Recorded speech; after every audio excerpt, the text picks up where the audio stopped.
may mga empleyado na nahihirapan sa performance nila. Pero hindi porket mahina ngayon is wala ng potensyal. I believe na it's our job as leaders para mas lumabas yung full potential ng mga talent natin o ng empleyado natin. Kasi yung underperformance isn't just about attitude eh. Minsan, misfit lang pala. Ang mga pwede nating i-check is, number 1, clear ba yung expectation? Number 2, may proper training ba? Number 3, align ba siya dun sa tamang role?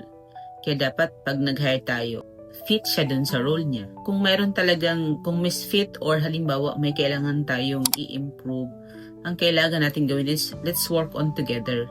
Hindi kasi natin siya pwedeng, dahil na-hire na natin, hindi natin pwedeng tanggalin agad. Kasi yun nga, it's our duty para mas lumabas yung full potential ng empleyado natin o ng talent natin. We really have to give them a chance, but of course, dapat merong metrics at follow-up. Again, nandun ulit sa dulo yung deadline. Kasi talagang people can surprise you when we lead with accountability and empathy. So kung baga, ayusin natin yung ugat, wag lang yung symptoms.